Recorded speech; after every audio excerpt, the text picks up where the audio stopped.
Bonsoir tout le monde et je remercie vivement les organisateurs de m'avoir invité avec un accueil ô combien sympathique. Je serai obligé de vous revoir pour le repas. Blague à part. Alors, le sujet de ce soir,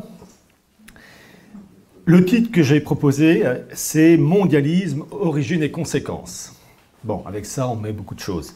Je suis obligé, évidemment, de canaliser tout ça, et j'ai en particulier ciblé quelques sujets comme la Russie, l'Ukraine, avec les ukronazis, etc., le monde occidental, l'OTAN, Israël, sionisme, sur fond de gouvernance mondiale et de réparation du monde qui est le fameux Great Reset, grande réinitialisation. La version actuelle, ça s'appelle en fait le Tikkun Olam, qu'on retrouve dans la couverture du Time, qui est en couleur dans mon livre des origines du mondialisme, avec la planète Terre et l'échafaudage qui va avec, j'en parlerai mieux. Avant de véritablement démarrer, en préambule, je dirais que l'intervention militaire russe en Ukraine, le 24 février de cette année, a conduit véritablement à un basculement du monde avec une cassure. Cassure entre d'un côté la Russie et puis ce qu'on appelle les BRICS, tout ce qui est donc, outre la Russie, le Brésil ou l'Afrique du Sud, encore l'Inde, et puis de l'autre, l'Ukraine et l'Occident, avec en arrière-fond la position louvoyante de l'État d'Israël. Cassure qui a révélé des oppositions multiples, économiques entre ces deux mondes, économiques, énergétiques, financières, mais aussi stratégiques. L'Ukraine, oui ou non, dans l'OTAN, dans l'Union européenne. Civilisationnelle, entre une Russie défendant certaines valeurs classiques, pas pour tout, mais certaines valeurs classiques, opposées, alors valeurs classiques, la famille traditionnelle, mais opposées au monde occidental pro-LGBT. Et puis des oppositions d'ordre spirituel, puisque on constate, quand on étudie un peu la chose, que vous avez certaines factions juives, j'ai bien dit certaines, qui considèrent l'Ukraine, ou plus exactement la partie orientale de l'Ukraine, comme une seconde Judée. Très intéressant de voir ça, en raison de la conversion progressive des Khazars au judaïsme à partir du 8e siècle, ce territoire qui s'étendait en gros de la partie orientale de l'Ukraine jusqu'à la mer Caspienne. Et il y a même certaines factions juives, pas toutes, mais qui verraient bien ce territoire anciennement khazar être une sorte d'Israël ukrainien. D'autres s'y opposent farouchement. Donc il y a des bagarres internes. Et ces bagarres internes, dans le monde juif, elles ont toujours existé. Elles sont même épouvantables.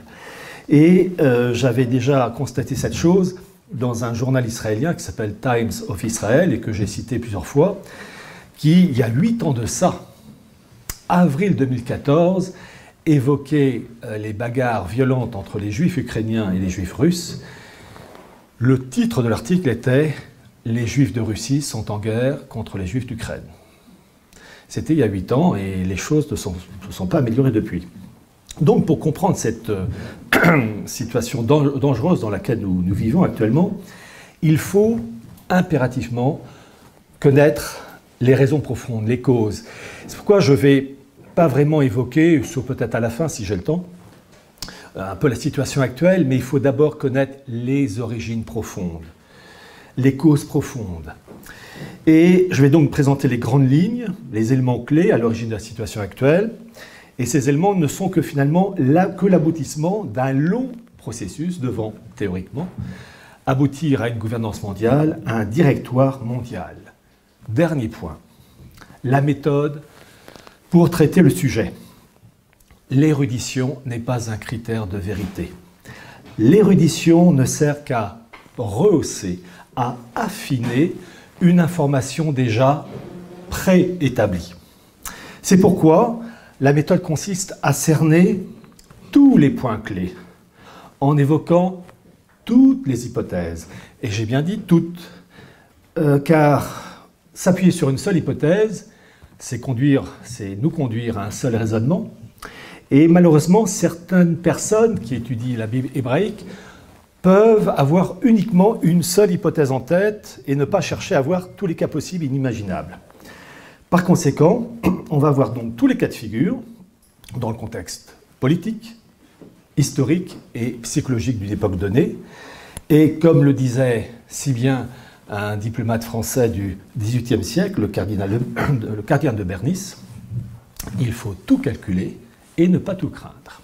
Sur ces bonnes paroles, je démarre. Je vais démarrer avec la Bible hébraïque, qui est l'Ancien Testament pour nous les chrétiens. Celle-ci se présente en 3 parties. La Torah, la loi, appelée Pentateuque pour les chrétiens, qui contient donc 5 livres, l'Exode, Genèse, j'aurais dû commencer par Genèse, Exode, Lévitique, Nombre et Deutéronome. Deuxième partie, les prophètes, j'en avais plein, Isaïe, Jérémie, Zacharie, Malachie, Michée et bien d'autres. Et troisième partie, ce qu'on appelle les hagiographes ou autres écrits, Cantique des Cantiques, le livre d'Esther, le livre de Daniel, Esdras et Néhémie, etc. Quand on voit ces textes hébraïques, cette Bible hébraïque, il faut connaître la signification profonde de ces textes. Et là, on voit tous les cas de figure. Vous avez 3 possibilités. Première possibilité, ces textes sont tous d'inspiration divine.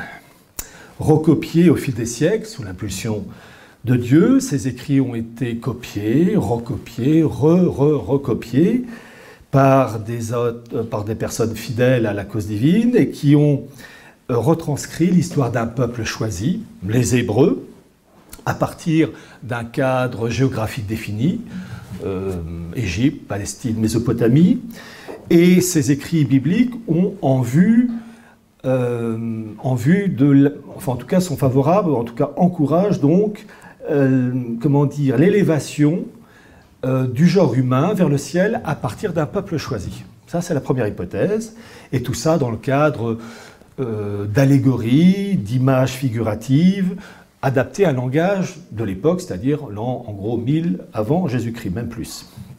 Deuxième possibilité pour ces textes bibliques, ces textes ne sont en aucun cas d'inspiration divine. Ils sont le fruit d'une imagination époustouflante d'écrivains hors pair, inventant une histoire, tenant en haleine des générations et des générations de lecteurs, où se mêlent religion, messianisme, guerre, vertus religieuses, meurtres, sacrifices humains, partouze sur fond de romans de KPDP à la sauce moyenne-orientale. Troisième possibilité, ces textes bibliques sont le fruit des 2 courants précédents, c'est-à-dire un mélange de textes d'inspiration divine et, sinon, d'ajouts purement humains, d'écrivains en mal de sensations fortes qui ont pimenté ces textes divins de leur ajout personnel. Voilà les 3 possibilités. Vous avez le cadre général. Inspiration divine. Deuxième cas, purement humain. Troisième possibilité, un mélange des 2. Admirez mon œcuménisme. Que dit l'archéologie au sujet de ces textes bibliques? D'abord, d'un point de vue archéologique, nous n'avons aucune trace de l'existence matérielle, si je puis dire, de Moïse, Abraham, Jacob ou encore du roi Salomon. Rien, en tout cas pour le moment. L'expression Yahvé, qui est une expression, donc Dieu, typiquement hébraïque, ne peut pas être prouvée archéologiquement. On n'a jamais pu, et c'est en particulier le très rationaliste et bibliste réputé Thomas Romer, qui en 2014 a été fait docteur honoris causa de l'université sioniste de Tel Aviv, qui lui-même le reconnaît, il n'y a aucune preuve archéologique prouvant que les Hébreux ont piqué cette expression Yahvé à des peuples alentours. Rien. Donc cette expression Yahvé reste une expression typiquement biblique, propre uniquement aux Hébreux. En dehors de cette pauvreté archéologique, on peut malgré tout cerner 3 points, 3 éléments de découverte archéologique qui permettent malgré tout de reconnaître que ces textes bibliques s'appuient sur des choses concrètes. La première, c'est la découverte en 1979, la découverte de Ketef Hinnom, où on a découvert 2 rouleaux d'argent qui datent environ du 7e siècle avant Jésus-Christ et qui sont des formules de bénédiction qu'on trouve dans la Torah, Nombre, chapitre 6, avec en plus l'expression Yahvé. Deuxième preuve archéologique, donc qu'on trouve dans la Bible hébraïque et prouvée d'un point de vue archéologique, c'est en 1993, la découverte de Tel Dan, où on a trouvé un morceau de basalte. Alors, vu le cadre général, on estime que c'est le 8e, 9e siècle avant Jésus-Christ, où on a la formule maison ou dynastie de David. Donc, on n'a pas son fils Salomon, mais on a la preuve archéologique de l'existence de cette expression maison de David. Et la troisième preuve archéologique, alors celle-là, elle est béton, ce sont les fameux manuscrits La Mer Morte, Qumran, découverts entre 1947 et 1956 dans plusieurs grottes. Vous avez environ 900 rouleaux, essentiellement en hébreu, mais aussi un peu en grec et en araméen, qui s'étalent du IIIe siècle avant Jésus-Christ jusqu'au 1er siècle après Jésus-Christ. Pour information, ces documents archéologiques absolument extraordinaires, je ne vais en citer que 3, mais pour ceux qui voudraient aller plus loin, vous avez donc rouleau de la Mer Morte. Eh bien, vous avez le site officiel de ces documents qui ont été scannés avec les explications qui vont avec. Vous tapez donc Dead Sea Scrolls et vous aurez tous ces documents scannés, tous ces fragments, et avec les explications qui vraiment corroborent ce qui est raconté dans cette Bible hébraïque. Et en particulier, vous avez, parmi ces nombreux documents, le fameux fragment appelé 7Q5, qui est un extrait des écrits de l'apôtre Saint Marc, donc l'époque du 50 vers 50 après Jésus-Christ, donc qui prouve l'historicité des évangiles. Vous avez, deuxième exemple, l'intégralité des 66 chapitres du prophète Isaïe. La copie date du IIe siècle avant Jésus-Christ, et c'est fort intéressant parce qu'on peut comparer cette copie du IIe siècle avant Jésus-Christ avec la plus ancienne Bible hébraïque, qui s'appelle le Codex d'Alep, qui date de 920 après Jésus-Christ, et quand on compare, c'est pareil. Parce que vous savez, on aurait pu dire, comment ça s'appelle, ces 66 chapitres ont été rédigés après le Christ, donc on a remanié les textes pour que ça colle. Non, on a un document, les 66 chapitres, une copie du IIe siècle avant le Christ, qui annonce bien des choses, et quand on compare avec ce qui s'est passé après, eh bien, il y a des points communs, plus que des points communs, une concordance parfaite. On a découvert, entre autres, dans ces grottes de Qumran, une chose très intéressante, en particulier 200 rouleaux bibliques en grec. Et là, c'est vers le IIIe siècle avant Jésus-Christ, vous aviez une forte communauté juive en Égypte, à Alexandrie, les érudits. Et ils ont traduit, à leur initiative, les textes bibliques de l'hébreu en grec. Et la langue grecque, c'est la langue de prestige, la langue de communication à l'époque, donc c'était un événement très important parce que ça permettait de diffuser des informations en langue grecque connues par tous les élites du pourtour méditerranéen. Donc c'est vraiment un événement extraordinaire. Et on retrouve donc ces textes traduits en grec qu'on appelle la Septante, en raison de la traduction par 70 juifs, 70, ça c'est la version en grec, qui va donc donner l'Ancien Testament, et plus tard ça sera en latin, c'est la fameuse Vulgate de Saint Jérôme. Bon. Et donc c'est vraiment capital parce que ça a été fait à l'initiative des élites juives d'Alexandrie, qui ne se sont pas rendus compte qu'il permettait la diffusion de la Bible hébraïque dans une autre langue, une langue de prestige, le grec, permettant aussi de fixer la religion hébraïque en dehors de la communauté juive. Et ils s'en sont mordus les doigts, car cette traduction en grec, la Septante, a été peu à peu et à la fin complètement rejetée par les élites juives, considérant cette traduction comme une faute énorme, comparable à la faute commise par les Hébreux avec le veau d'or. Donc ils s'en sont mordus les doigts. En dehors de l'aspect archéologique, que racontent ces textes bibliques? Et là, il faut trouver le fil d'Ariane, le fil directeur. Alors certes, ça commence par la création, la Genèse, et très rapidement, vous avez le premier couple, un homme, une femme, Adam et Ève, ils sont à poil, ça se passe très bien. Et puis, il y a le serpent tentateur qui dit à Ève, au sujet du fruit défendu, « Vous serez comme des dieux ». Et Ève cède, mais elle entraîne dans sa tentation son mari, enfin l'homme, Adam.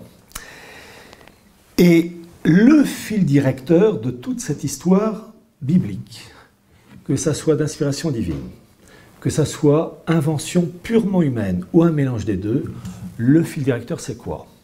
C'est un ensemble de guerres, de déportations, de vertus religieuses, de sacrifices humains aussi, avec, malgré tout, le choix d'un peuple choisi, les Hébreux, avec 12 tribus.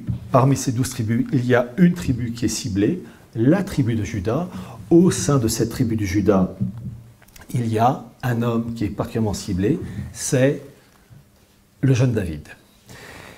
Et il est annoncé qu'il y aura dans cette descendance de David un Messie, un Emmanuel, Dieu avec nous, qui réglera le problème de cette faute, qui d'ailleurs est annoncé dès la Genèse 3,15 dans cette Bible hébraïque, puisqu'il est dit qu'il y aura une femme avec une postérité qui écrasera de son talon le serpent tentateur.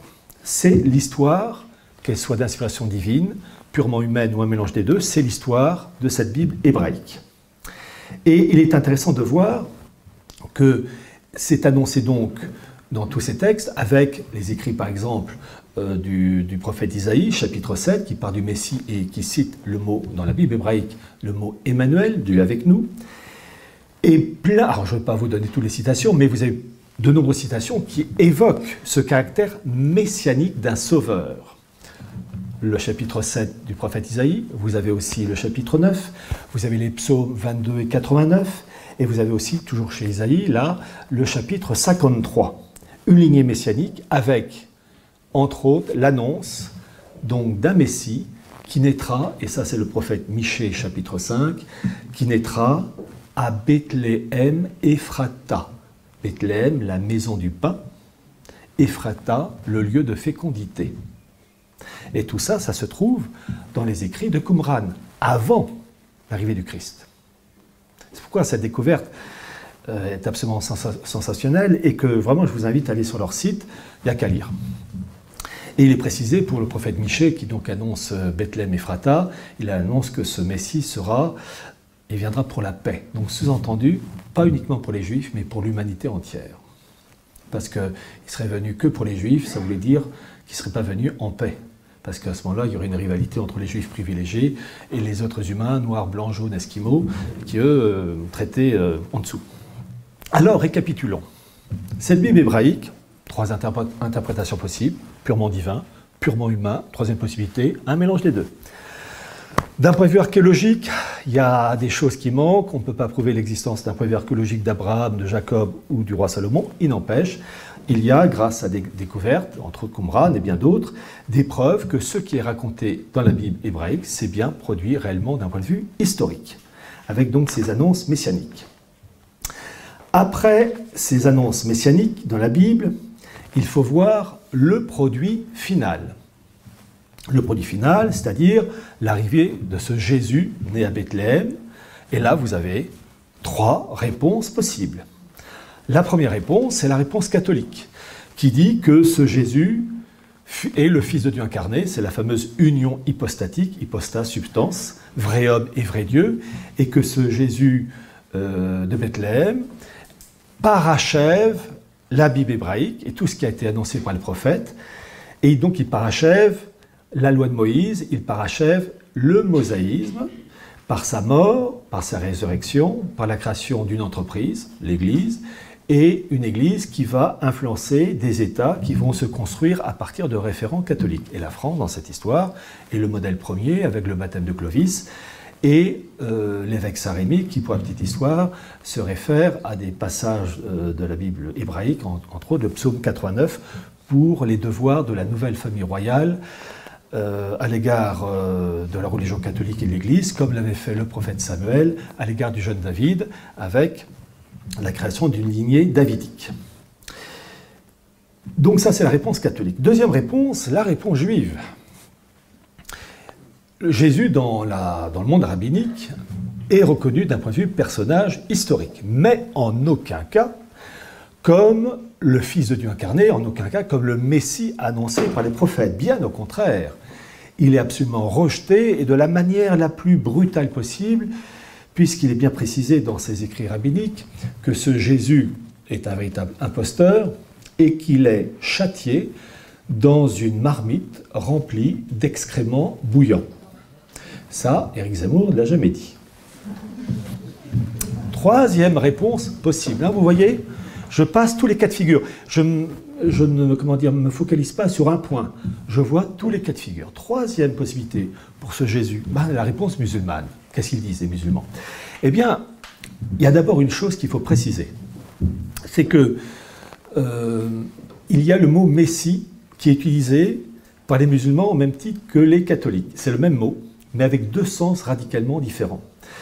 Dans le cas catholique, Jésus est le Messie, fils de Dieu incarné, vrai homme et vrai Dieu, l'union hypostatique. Dans le cas de l'islam, Jésus est un prophète, Messie, mais un prophète, mais uniquement un homme. Ce n'est en aucun cas le fils d'Allah incarné, parce que, je crois que c'est la sourate 112.3, cette sourate dit bien que Dieu n'engendre pas. Donc, vous avez une reconnaissance de Jésus en tant que prophète dans l'islam, et un prophète honoré, respecté, mais en aucun cas le fils de Dieu, le fils d'Allah incarné, vrai homme et vrai Dieu. À cela s'ajoute que dans l'islam, Jésus n'est pas mort, il n'est pas ressuscité, qui reviendra à la fin des temps d'ailleurs pour l'islam. L'islam ne reconnaît pas la Sainte Trinité et n'établit pas de distinction entre le spirituel et le temporel. C'est-à-dire que dans l'islam, le Coran a créé, c'est à la fois une loi, le politique, et le spirituel, à la différence du monde chrétien qui établit, depuis la fameuse phrase du Christ, « Rendez à Dieu ce qu'il y a de Dieu et à César ce qu'il y a de César », établit une distinction. Donc vous avez donc trois réponses possibles. Il y a précision à apporter. Le judaïsme rabbinique et l'islam ont...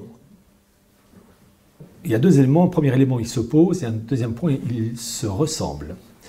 Le premier point, ils s'opposent, c'est dans la considération qu'ils portent au Christ. Dans le judaïsme rabbinique, c'est un rejet complet, marmite, châtier, tout ça dans des excréments bouillants, c'est pas terrible. Alors que dans l'islam, c'est tout l'opposé.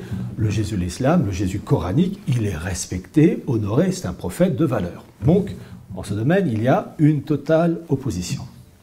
Là, en revanche, il y a un point commun entre ces deux religions, c'est que dans les deux cas, ces deux religions ne reconnaissent pas le Christ comme le Fils de Dieu incarné, à la différence du catholicisme. Et pour les élites rabbiniques, il y a donc, si je puis dire, une hiérarchie de l'horreur. Dans ce sens que les élites juives disent, pardonnez-moi l'expression, ces cochons de catholiques, ils nous ont volé notre Messie, ils prétendent que ce Jésus c'est le Messie annoncé par le prophète, c'est faux, c'est mensonger. Nous, les Juifs, on attend notre Messie qui doit apporter la gloire à Israël, Israël dominant les nations, et ces chrétiens, ils ont l'audace de dire que, non, que tout ce qui a été raconté dans la Bible hébraïque, c'est fait, c'est réglé. Donc, il y a un rejet violent de la part des élites rabbiniques à l'égard du catholicisme, qui est moins violent, en tout cas, à l'égard de la part des élites juives, à l'égard de l'islam. Pourquoi? Parce que ces élites juives disent, au moins les musulmans, certes, ils respectent énormément ce Jésus en tant que prophète, mais ils n'ont pas l'audace, le culot, l'outrecuidance de dire que c'est le Fils de Dieu incarné. Donc, il y a un décalage dans l'horreur. Les catholiques, pour les élites juives, sont pires en raison de cette reconnaissance messianique du Christ, chose qui n'est pas faite dans l'islam. Donc vraiment, là, ce que je dis, c'est purement factuel. Je ne dis pas que c'est bien, c'est mauvais, même si à titre personnel, Bon, mais il n'empêche, il y a quand même un constat à faire. Donc, face à ce culot pour les élites juives de ce catholicisme qui affirme la messianité d'un Christ et qui plus est d'un Messie souffrant, et ça, je vous demande de retenir cette expression, car c'est en particulier le chapitre 53 d'Isaïe qui évoque bien ce côté, le Christ Messie souffrant. c'est une expression capitale, vous allez comprendre pourquoi, face à cette montée en puissance du christianisme dans l'Empire romain, qui est reconnu en 313 avec l'édit Constantin, les élites juives, les élites rabbiniques, décident de contre-attaquer pour barrer la route, ou en tout cas de tenter de barrer la route, à ce maudit catholicisme. Et pour cela, il y a 3 armes, le Talmud, la Kabbale, le noachisme. Pour comprendre la réaction juive à la montée en puissance de ce christianisme, et ça c'est la méthode, il faut comprendre la manière de raisonner de ces gens-là. Il ne faut pas dire « moi, je pense que »,« moi, je ». Non. Il faut dire « je mets de côté mes convictions et j'essaie de comprendre la manière de raisonner de la partie d'en face. » Comme une enquête policière, on étudie le comportement d'un criminel, d'un voleur, on va essayer de comprendre sa manière de raisonner. Ce n'est pas pour autant qu'on adhère à ce qu'il a fait. Ben là, c'est pareil. Peu importe vos convictions, je ne connais pas vos idées, peu importe vos convictions, vous devez vous plonger dans la manière de penser de l'autre et de comprendre pourquoi il pense comme ça et ce qui découle de ce raisonnement. Après, à titre personnel, on approuve, on désapprouve, ça c'est personnel, mais on sait comment l'autre raisonne. Donc, ce nouveau judaïsme qui va se créer, il faut le comprendre, et ce judaïsme rabbinique, il faut le comprendre sur un élément clé. Il s'élabore en raison de l'opposition violente, rageuse de la synagogue rabbinique à l'égard de cette idée que le Christ est le Fils de Dieu incarné. C'est le principe de l'incarnation. Ça, c'est une chose que les élites juives rejettent avec la rage la plus noire. Je ne dis pas qu'elles ont raison, je ne dis pas qu'elles ont tort, même si à titre personnel, vous connaissez mes idées, mais j'essaie vraiment d'exposer la manière de raisonner. Ces élites juives refusent avec la plus grande des forces cette idée d'incarnation, que ce Dieu s'est incarné en homme et qu'il a été comme nous, il a eu faim, soif, il avait envie de dormir et qu'il était un Dieu incarné. Ça, c'est insupportable pour ces dirigeants rabbiniques et ils disent, donc il y a une usurpation et ils disent, ces élites disent, nous on attend toujours notre Messie. Et précision, les élites rabbiniques rejettent avec force cette idée donc d'incarnation et de tout ce qui suit après, c'est-à-dire l'Église, qui est l'entreprise, entre guillemets, créée par le Christ, avec les prélats qui vont avec, et puis aussi les États qui s'inspirent du catholicisme. Donc ce sont vraiment des horreurs pour ces élites rabbiniques. Par conséquent, pour contrer ce mal, selon eux, ces élites rabbiniques vont mettre en place le Talmud. Le Talmud, vous en avez 2, vous avez le Talmud de Babylone et vous avez le Talmud de Jérusalem, composé de la Mishnah, les écrits, et de la Gemara, les commentaires de ces écrits. Ce Talmud, ces 2 Talmuds ont été élaborés entre 100 et 500 après Jésus-Christ, chiffre arrondi. Et là, je vous demande de tenir le coup, même avec une digestion difficile. J'ai dit de 100 à 500. C'est pas moi qui le dis, hein, ce sont les études officielles. Ça a été élaboré de 100 à 500. Face à un christianisme montant en puissance. Et il faut le comprendre dans ce sens que ce nouveau judaïsme s'est construit uniquement en opposition au christianisme, entre 100 et 500, pas l'islam. Parce que l'islam, entre 100 et 500, n'existe pas. Il y a une réalité historique et chronologique. L'islam n'apparaît qu'au 7e siècle. Donc entre 100 et 500, les élites juives n'ont qu'en tête qu'une chose, le christianisme et ce maudit Jésus présenté comme le Fils de Dieu incarné qui parachève, selon les catholiques, ce qui a été raconté par les prophètes Isaïe, Malachie, etc., etc. Donc bien comprendre que le nouveau judaïsme qui se crée, le Talmud, s'est créé en opposition au christianisme, à ce principe absolument détestable pour ces élites, de l'incarnation et des conséquences spirituelles et politiques qui vont avec. C'est ça. Et donc, c'est un élément clé à connaître. Et le deuxième point qu'il faut connaître aussi pour mieux cerner la politique des élites rabbiniques, c'est la Kabbale. La Kabbale, qu'est-ce que c'est?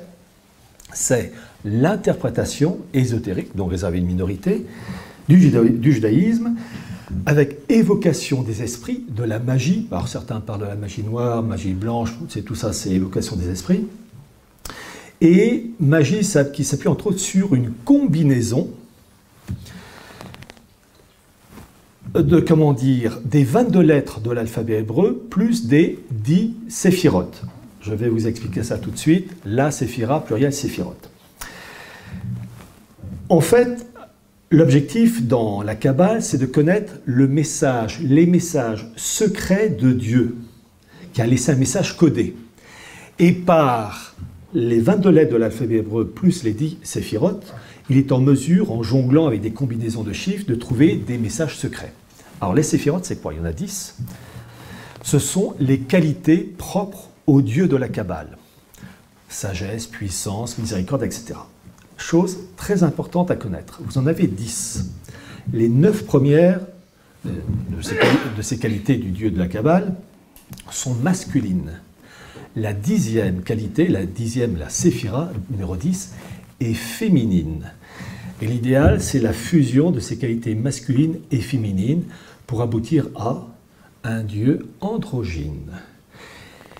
Donc masculin, féminin mêlé. Et l'androgynie qui frappe nos sociétés, démasculinisées, ça vient de là. Quand vous voyez l'influence de la Kabbale dans l'art, regardez Léonard de Vinci, le Saint Jean-Baptiste de Léonard de Vinci, il est androgyne. Léonard de Vinci était plongé dans la mystique juive, dans la Kabbale. La Renaissance, c'est ça. Hein. La Renaissance, c'est avec Pic la Mirandole, enfin Pic la Mirandole, c'est un peu avant. C'est une mystique qui imprègne et qui rejaillit même dans l'art. Quand vous avez le fameux film de Mel Gibson, le Satan, à un moment donné, on le voit, il est androgyne. Pour ceux qui ont vu le film.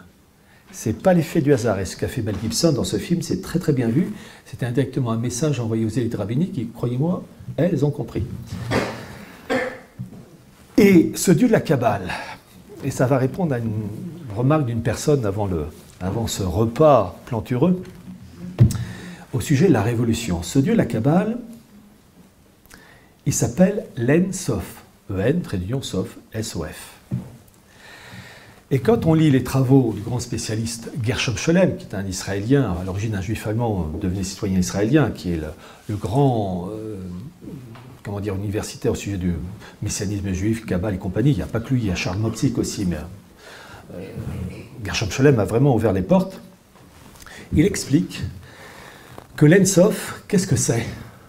C'est le Dieu infini de la Kabbale, c'est l'être suprême qu'on trouve dans le préambule de la Déclaration universelle des droits de l'homme de 1789, où il est écrit « sous les auspices de l'être suprême ».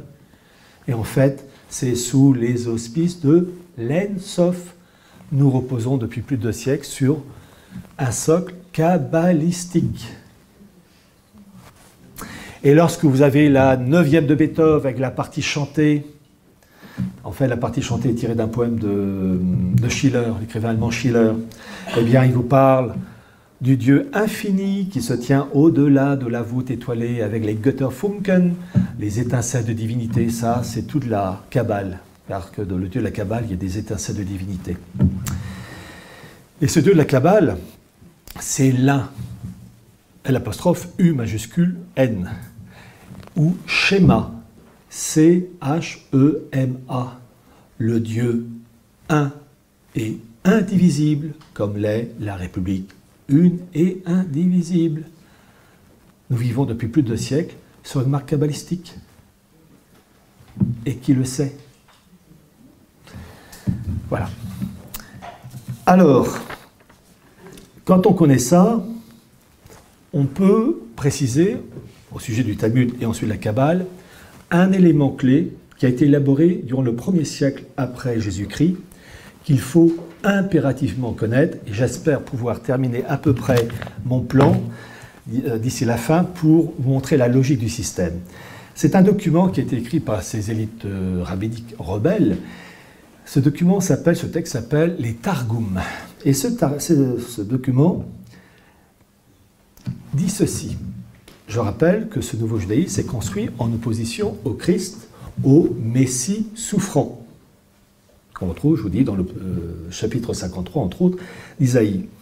Eh bien, dans ce document, les Targums, le peuple juif est considéré comme le peuple souffrant, destiné à souffrir pour la rédemption de l'humanité. 1er siècle après Jésus-Christ. Retenez ça, parce que là, on commence à tirer la ficelle et qui va permettre de comprendre l'évolution de l'histoire. J'ai dit Talmud, Kabbale, j'ai rajouté ce petit document, entre guillemets, Targum. Troisième document, troisième pilier plutôt, le noachisme. Le noachisme, c'est la religion élaborée par le monde rabbinique à l'égard des non-juifs, les goïms. Et pour information, vous pouvez lire le travail qui a été condensé par un rabbin italien qui s'appelait le rabbin Ben Amozeg en 1914, Israël et l'humanité.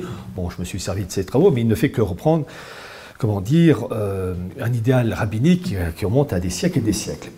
Il y a, dans le noachisme, plusieurs lois, il y en a 7 en particulier, qui ont été déjà adoptées par l'État américain, les États-Unis en 1991. Ces lois noachides adoptées par l'État américain comme socle, c'est le terme utilisé, bedrock, je crois le terme en anglais, comme socle de la société américaine. Mais il y a 3 éléments clés à retenir dans ce noachisme. Vous voyez, j'essaie d'être le plus synthétique sur des sujets vastes et puis de remonter jusqu'à notre époque.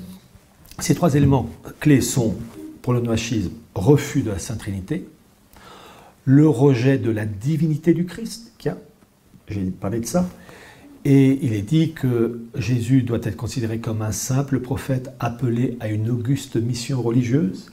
Et troisième point de ce noachisme, disparition du prêtre, du sacerdoce, puisque le prêtre rappelle par la messe, la confession, etc., le sacrifice du Christ sur la croix, le jeudi saint, etc. Et l'objectif des élites juives dans le cas du noachisme pour les non-juifs, c'est de faire du peuple juif les prêtres de l'humanité pour encadrer l'humanité non-juive, les goïm. Et je vais vous faire une citation du rabbin Ben Amozeg. Je le cite. « Il s'agit d'accorder à Israël cette place particulière, le complément religieux nécessaire à la constitution de la grande famille humaine. » Je précise que dans leur pensée, il y a une idée de gouvernance mondiale. Et dans ce monde des nations qui constituent une grande famille, Israël apparaît comme le cœur de l'humanité, avec une fonction toute particulière et la glorieuse mission de travailler à l'unité future de tout le genre humain. Mais pour la démonstration que nous poursuivons en ce moment, il suffira d'établir que le judaïsme possède non seulement un culte et une morale qui embrassent toute l'humanité, mais encore une politique universelle.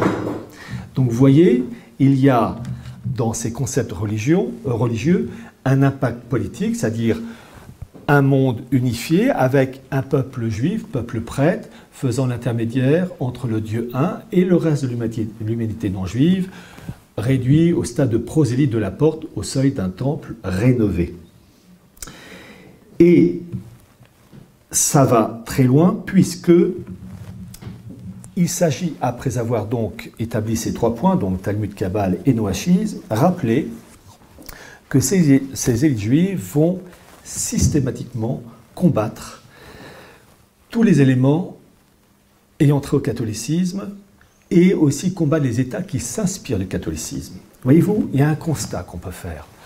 Toutes les hérésies en Europe, l'arianisme, bogomile, nestorianisme, catharisme et bien d'autres, obéissent toutes à 2 éléments, c'est soit la destruction, soit l'amoindrissement des caractéristiques du catholicisme, c'est-à-dire le Christ, on rejette la Sainte Trinité, le Christ est un simple prophète, destruction du sacerdoce, destruction du culte marial et du culte à l'égard des saints. Et je vais vous citer un cas.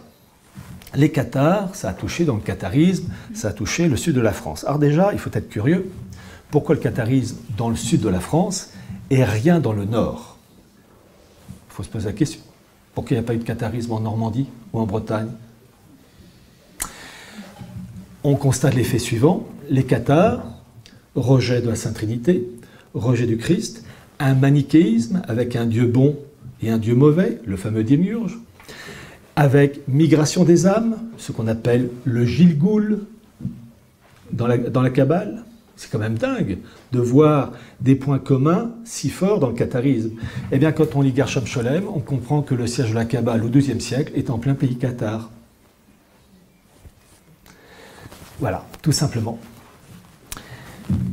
Cette situation qui consiste à détruire, enfin à tenter de détruire les traits de la civilisation chrétienne, il va avoir une étape extraordinaire dans l'histoire juive, c'est 1492, avec l'expulsion des Juifs d'Espagne, avec le décret de l'Alhambra d'Isabelle la catholique. C'est un événement colossal pour les Juifs, mais pour nous, et vous allez vite comprendre pourquoi.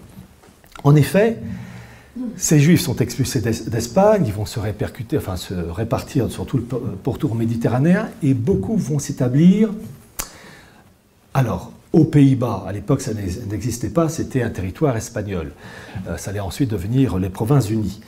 Et vous allez avoir une très grande souffrance de la part de ces Juifs dispersés qui ne comprennent pas cette dispersion, cet exil, cette errance. Et au XVIe siècle, vous allez avoir une réponse apportée par un rabbin. On va appeler cela la réforme lorianique. Ce rabbin s'appelle Isaac Luria, 1534-1572, qui va expliquer pourquoi les Juifs souffrent tant. Il dit que finalement, l'exil des Juifs, cette errance permanente, avec les souffrances qui vont avec, va de pair avec l'exil divin du Dieu de la Kabbale. Le Dieu des Juifs est lui aussi en exil, comme le peuple juif est dispersé en exil, et que leur sort, le sort de ces deux, enfin de ce peuple et de Dieu, sont liés. Et il ajoute, ce rabbin Luria, qui a eu de nombreux disciples, Haïm Vital et bien d'autres, il précise qu'il va falloir réparer le monde. Et cette réparation du monde s'appelle le tikkun olam, c'est-à-dire réparer le monde de toutes ces kélipotes. Littéralement, ça veut dire la cosse, la coquille, mais en fait, kélipote, ça veut dire la souillure. Et les souillures sont catholiques. C'est-à-dire tout ce qui a trait à l'Église ou bien aux États s'inspirant du catholicisme, ce sont des souillures qu'il faut désinfecter.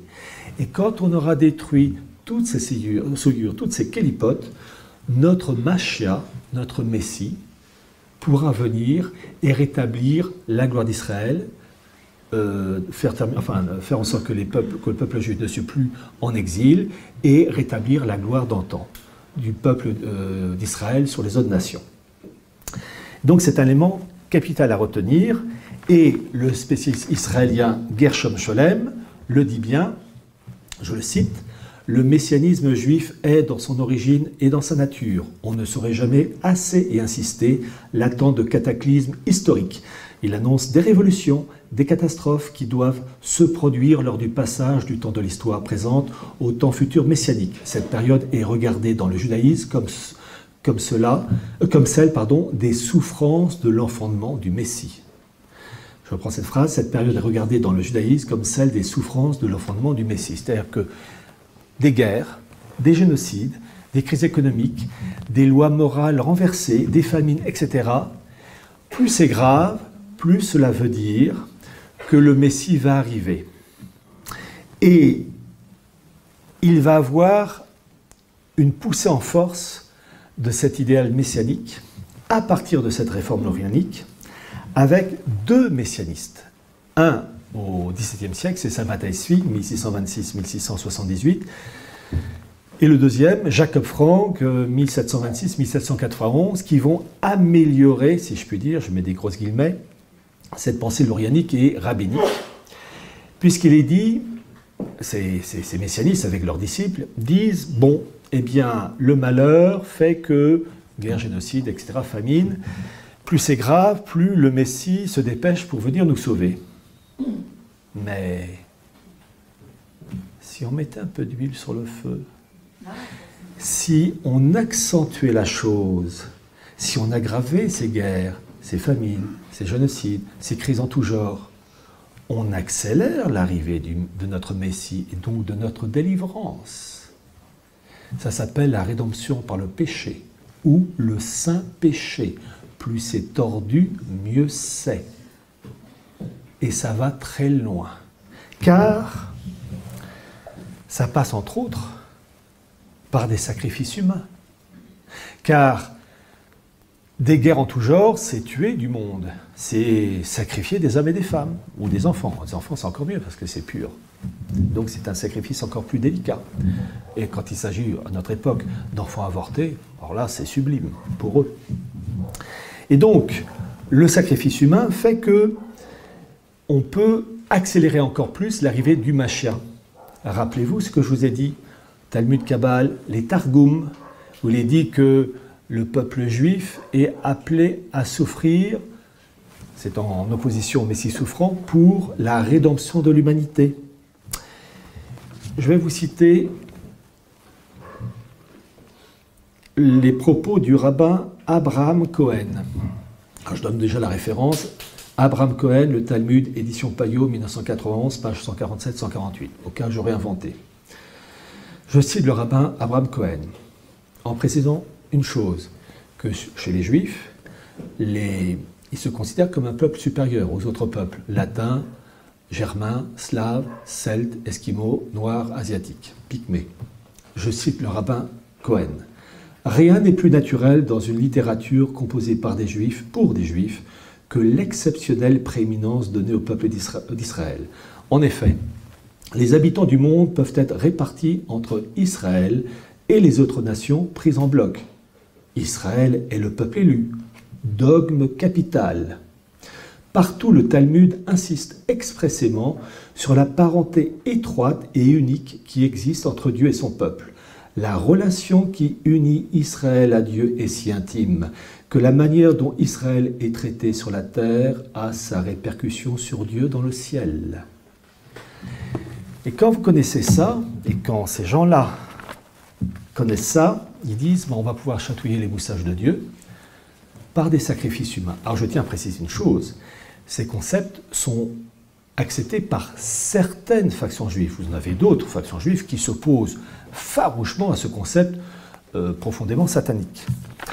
Et donc vous allez avoir des bagarres terribles, et en particulier, vous allez avoir parmi, j'ai cité le messianiste Jacob Frank, ce messianiste du XVIIIe siècle, cette volonté de favoriser des sacrifices humains, et en particulier de tuer des juifs. Et il l'a dit d'une manière archi-officielle. J'ai eu le privilège de publier dans un de mes livres, Archives du mondialisme, un document, c'est peut-être ma plus belle annexe, si je puis dire. Vous avez une équipe d'universitaires juifs américains de Cincinnati, dirigée par Ben Zion Wacholder. Ils ont trouvé le document d'origine écrit de la main de Jacob Frank de 1767 et de 1768, tout le programme en hébreu.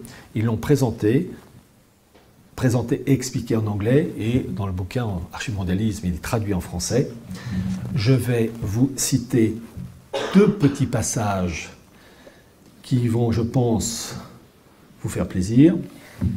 Je cite les propos de Ben Zion Wacholder, celui qui a mené cette recherche universitaire et qui résume la pensée de Jacob Frank. Je vous cite deux points, il y en a plusieurs, mais il n'y en a que deux, déjà ça va.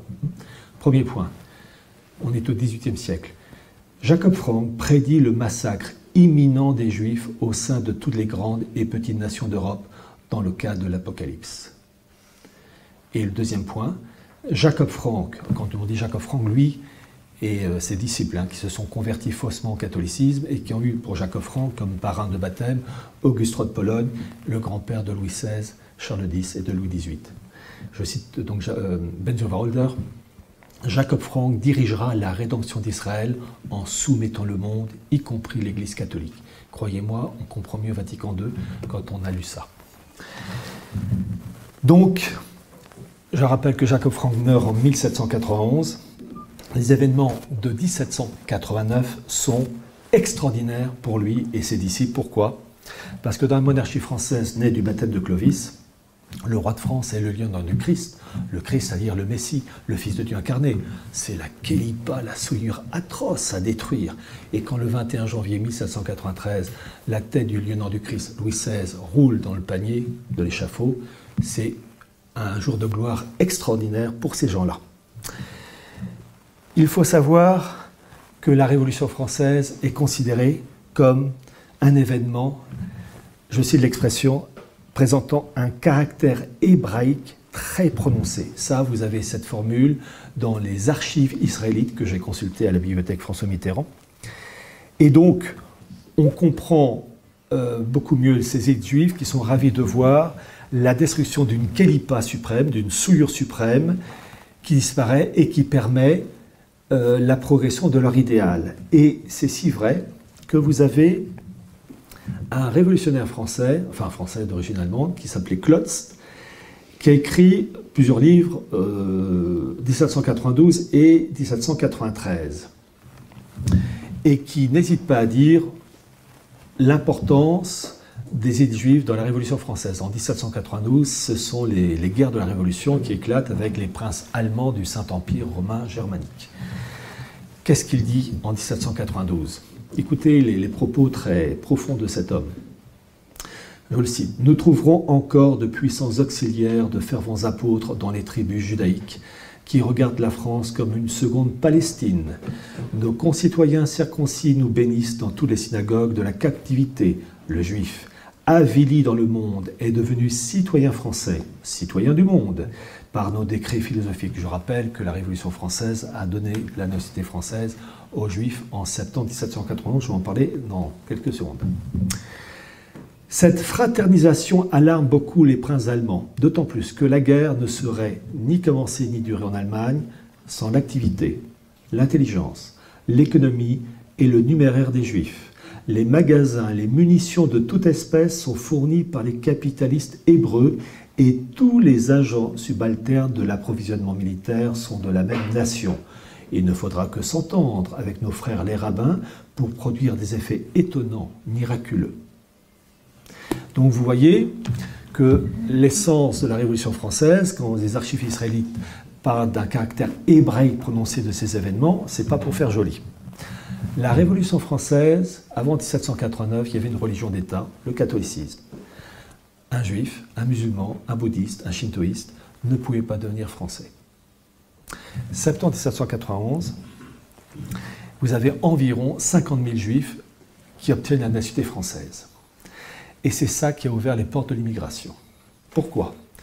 Vous avez un député français de l'époque qui s'appelait Adrien Duport qui a dit qu'après la naturalisation des juifs, je cite de mémoire, les Turcs, les musulmans et autres sectes religieuses pourront jouir des mêmes droits politiques. Car à partir du moment où on accordait la nationalité française aux juifs, on ne pouvait pas la refuser plus tard à des musulmans, à des bouddhistes, à des shintoïstes, etc.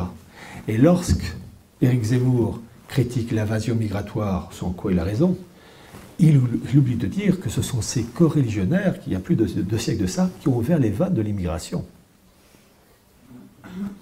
Et oui, je rappelle que pour Éric Zemmour, ce sont ses ancêtres qui ont obtenu la nationalité française avec le décret Crémieux, après la guerre de 1870. Mais ce décret Crémieux n'a été possible que par la naturalisation des Juifs, par la Révolution française. Avant, c'était impossible.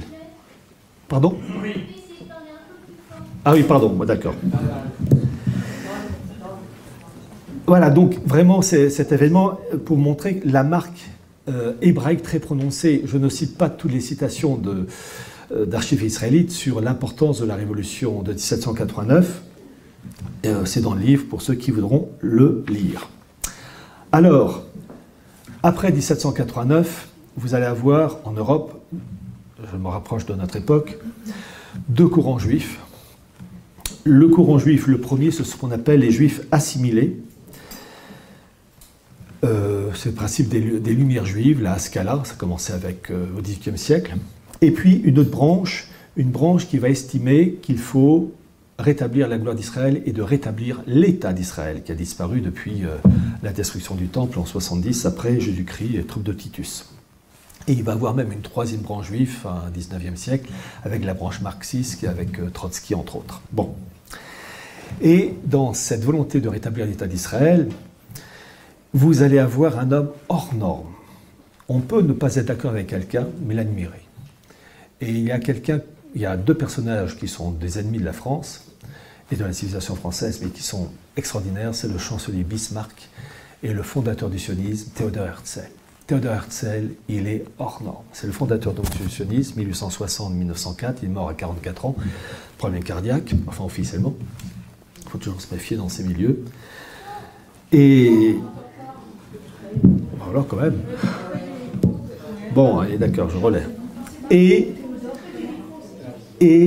Theodor Herzl, j'ai eu le privilège d'avoir tous ces carnets complets, 2000 pages, qui ont été pour la première fois présentés dans mon livre Sionisme et mondialisme. Je vous invite vraiment à le lire. Herzl est hors norme, et c'est lui qui va être à l'origine de la création de l'État d'Israël. Nous sommes fin 19e siècle.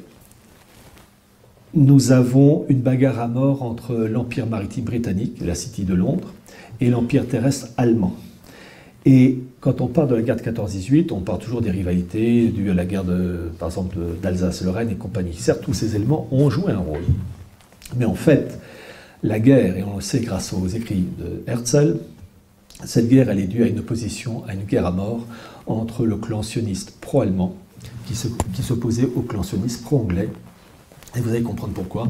Fin 19e siècle, les élites politiques allemandes veulent construire ce qu'on appelle le Bagdad-Bahn. J'en ai eu souvent l'occasion d'en parler. Cette voie ferrée qui partait de Hambourg, traversait l'Allemagne, l'Autriche-Hongrie, la Serbie, qui était le talon d'Achille de l'Allemagne, du projet allemand, et l'Empire ottoman. Et l'Empire ottoman, c'était la Turquie actuelle, plus l'Irak, la Palestine, le Liban, la Syrie et le Koweït. Et une partie de la partie nord, l'Arabie saoudite. Et cette voie ferrée allait jusqu'à l'actuel Koweït. Et c'était là, et c'est là où se trouvent les fameuses réserves de pétrole de Mésopotamie. Et qui plus est, les Allemands voulaient construire une base navale au niveau du Koweït pour aller enquiquiner l'Empire des Indes, l'Empire britannique. Et les Anglais étaient fous, parce qu'ils se rendaient compte que si les Allemands réussissaient à construire cette voie ferrée, qui était un oléoduc sur rail, c'était possible pour eux, pour les Allemands, pour le Deuxième Reich de Guillaume II, de contrôler la production et l'acheminement du pétrole. L'énergie, fin 19e siècle, début 20e, on passe du charbon au pétrole. Et l'Empire britannique, dépendant du pétrole, aurait été en fait dépendant du monde germanique. Et il va y avoir un clan sioniste pro-allemand qui va soutenir cette politique dans l'espoir de créer une Palestine de langue allemande face au clan sioniste City de Londres, qui veut le contrôle de ces territoires, mais sous la direction de Londres, avec une Palestine de langue anglaise. Et dès les années 1900, Theodor Herzl le dit bien, la bagarre va être entre ces deux mondes, et effectivement, c'est ce qui va se passer durant la Première Guerre mondiale. La Première Guerre mondiale, c'est en fait la victoire anglaise, avec en 1917, la reconnaissance par le monde anglais d'un foyer juif en Palestine, sous la direction du gouvernement anglais, et la défaite allemande en 1918 fait que les Anglais vont pouvoir s'accaparer toutes les zones pétrolières, l'Irak et le Koweït, et nous, Français, on va avoir des territoires riches en date, le Liban et la Syrie.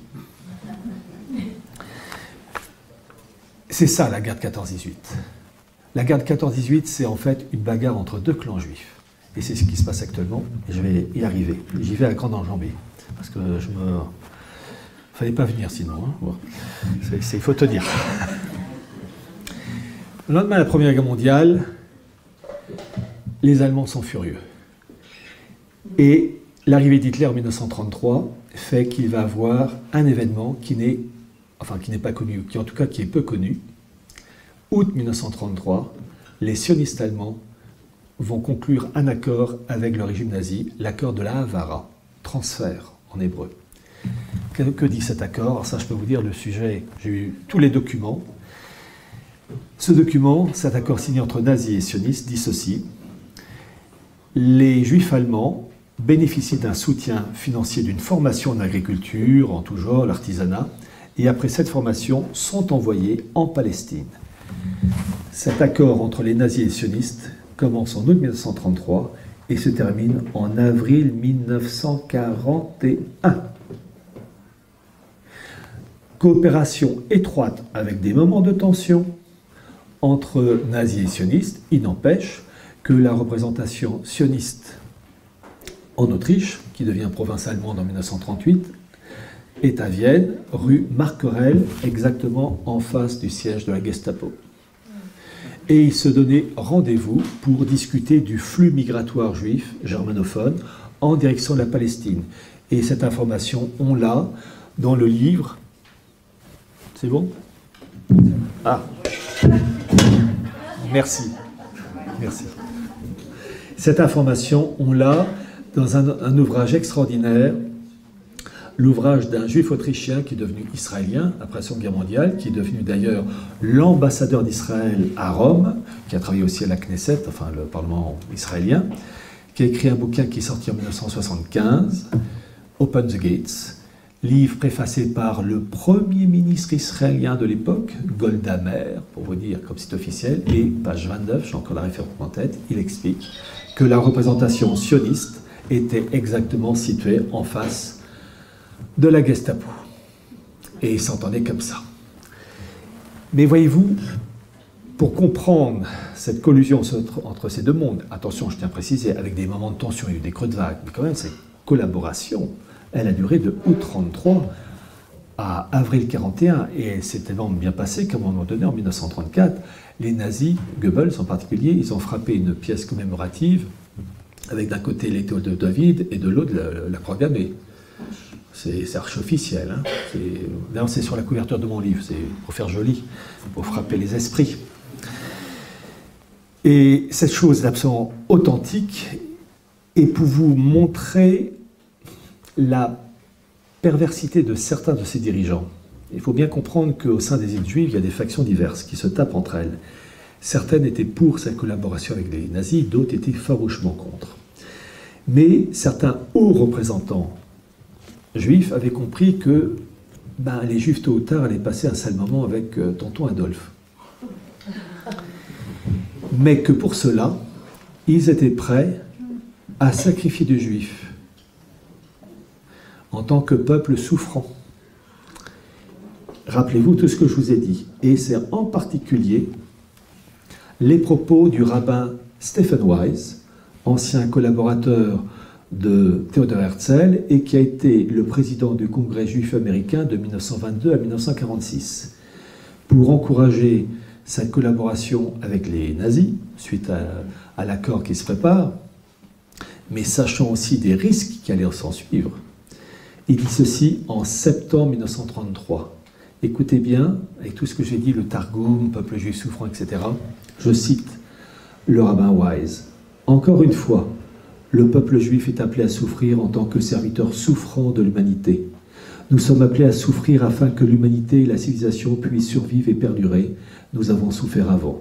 Nous sommes les éternels serviteurs souffrants de Dieu, de l'histoire du monde, qui est le jugement du monde. Donc vous voyez cette mentalité. Quand je vous ai dit que le nouveau judaïsme rabbinique s'est créé en opposition au christianisme, le Messie souffrant, c'est le peuple juif souffrant. On ne peut comprendre ça que par opposition. Ce nouveau judaïsme s'est construit en opposition au catholicisme. On ne peut comprendre que comme ça. Et je vais ajouter les propos du rabbin Rav Ron Shaya. J'ai vraiment mis la référence. Ça vient d'une vidéo du 24 mai 2014, où il dit ceci. Accrochez-vous. Je le cite. « Les bienfaits de la Shoah, c'est inimaginable, inimaginable. Grâce à quoi l'on vit aujourd'hui, si ce n'est par la mérite de cette souffrance? Tout à coup, après la Shoah, l'Organisation des Nations Unies, une des premières motions votées par l'ONU, on donne la terre d'Israël au peuple juif. Et par quel mérite? Alors, à un moment donné, il fait une petite faute de français. C'est pas toute la souffrance, en bon français, si ce n'est par toute la souffrance des Juifs qui sont partis. Alors, c'est souffrance. C'est terrible. Mais pour un peu de souffrance que tu as ici, tu reçois l'infini.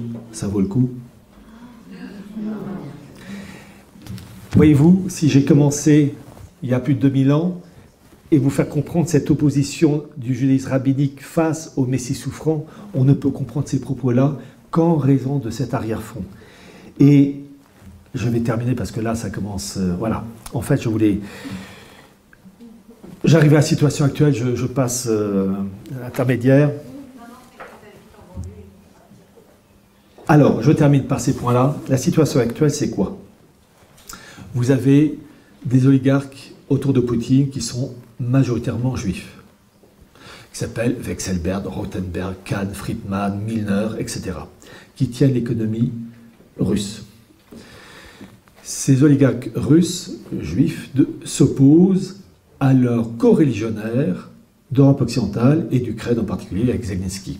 C'est une opposition d'ordre économique, financière, mais comme je l'ai dit au début, civilisationnelle, entre les juifs russes qui sont pro-Lubavitch, du rabbin Berel Lazar, qui est un des conseillers de Poutine. Donc c'est une opposition d'ordre politique, économique, mais aussi spirituel. Vous avez dans le monde russe un personnage qui joue un grand rôle, c'est Douguine. Douguine, ne l'oubliez pas, et il le dit lui-même, c'est pas un secret, il est pro-René Guénon et Julius Evola, c'est-à-dire quelque chose qui est antichrétien par excellence.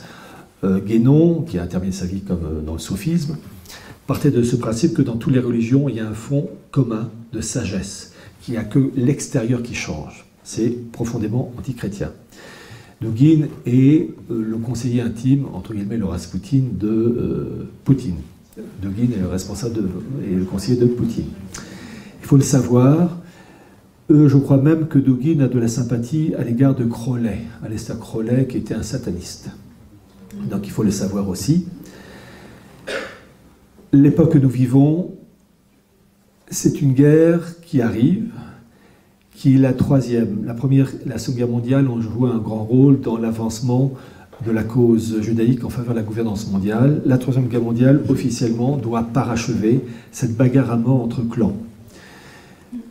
Je ne sais pas à quelle vitesse les choses vont aller, mais malheureusement, sauf rationalité subite de la part des dirigeants russes, américains, israéliens, anglais, etc., turcs, et bien d'autres, tôt ou tard, on se dirige vers un conflit. En dehors des horreurs qui vont nous tomber dessus, il faut savoir que le monde dans lequel on vit, il nous verrouille. Dans le cas de la France, Macron. Et malheureusement, certaines choses ne peuvent être réglées que dans la violence. Je ne suis pas pro-violence, mais ces choses-là qui nous emprisonnent et qui font que peu à peu le système nous serre la vis et nous emprisonne, ces choses-là ne peuvent dégager que dans la violence, dans la souffrance. Et ça sera le seul avantage de ces événements douloureux qu'on va connaître, c'est-à-dire que nos dirigeants, nos tortionnaires, ils sauteront. Alors nous aussi peut-être, mais il y aura sur le nombre des survivants.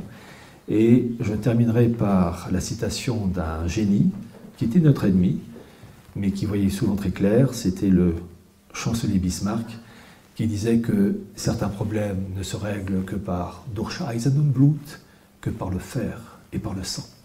Je vous remercie.